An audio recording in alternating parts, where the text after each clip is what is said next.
कार्तिक मास महात्म 25वां अध्याय।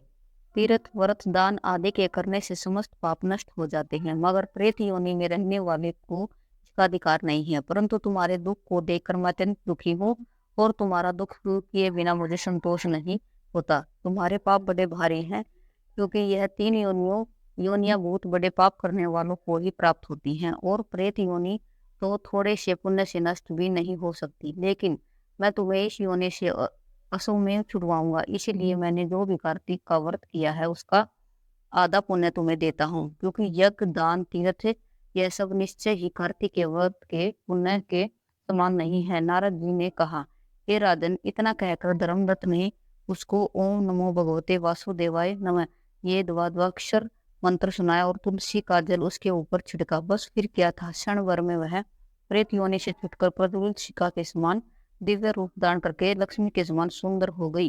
तब वह धर्मदत्त को दंडवत प्रणाम करके प्रसन्नता से गदगद होकर बोली, हे ब्राह्मण, आपके आशीर्वाद से मैं इस घोर नरक में छूट गई हूँ। मुझे पाप सागर में डूबती हुई के लिए आप नौका के समान है। नारद जी ने कहा, हे राजन, अभी कलहा इस प्रकार कह रही थी कि वहां पर विष्णु गण एक दे दिए विमान लेकर आए और विमान के द्वार पर अप्सराएं और गण बैठे हुए थे।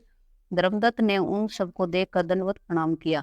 पुण्यशील और सुशील नामक भगवान विष्णु के गणों ने धर्मदत्त को अपने हाथों से ऊपर उठाकर उसका अभिनंदन करके उन्होंने कहा, हे द्विज श्रेष्ठ, आप धन्य हैं जो कि आप सदा भगवान विष्णु के व्रत कथा और सेवा में लगे रहते हैं।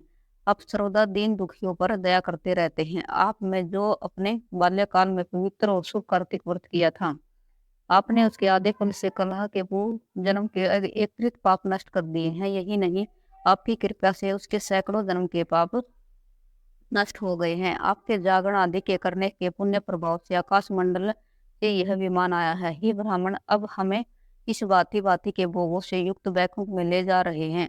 आपके दान पुण्य के प्रभाव से, कार्तिक व्रत या तुलसी पूजा के प्रभाव से यह सब भगवान विष्णु के निकट रहेगी। आप भी इस जन्म के पश्चात अपनी दोनों स्त्रियों सहित वैकुंठ लोक में भगवान विष्णु के समीप रहोगे और मुक्ति प्राप्त करेंगे। हे दया सागर, वह मनुष्य धन्य है जन्म उन्हीं का फलीभूत है जिन्होंने जिन्होंने की तुम्हारी तरह भगवान विष्णु की भक्ति की है। क्योंकि भगवान विष्णु अपने भक्तों को भला क्यों क्या नहीं देते, वह सब कुछ देते हैं। जिन्होंने प्राचीन काल में उतानपाद पुत्र को ध्रुव स्थान में पहुंचाया, जिसके स्मरण मात्र से प्राणियों की सदगति हो जाती है। प्राचीन काल में भगवान विष्णु केवल अपने नाम के श्रवण से ही ग्राह द्वारा पकड़े हुए हाथी को हस्ती योनि से मुक्त कर जय नाम देकर अपना पार्षद बना लिया। तुमने उसी विष्णु की सेवा की है, इसी से तुम अपनी दोनों स्त्रियों सहित 1000 वर्ष तक विष्णु भगवान के समीप निवास करोगे। जब तुम्हारा पुनः क्षीण हो जाएगा, तब तुम पृथ्वी पर सूर्यवंश में अपनी दोनों स्त्रियों के साथ दशरथ के नाम से प्रसिद्ध राजा होगे। और यह कलहा तुम्हारे आधे पुण्य की भागीदार होने के नाते तुम्हारी तीसरी भार्या होगी। भगवान विष्णु तुम्हारे पुत्र के रूप में तुम्हारे निकट रहेंगे और देवताओं का कार्य करेंगे।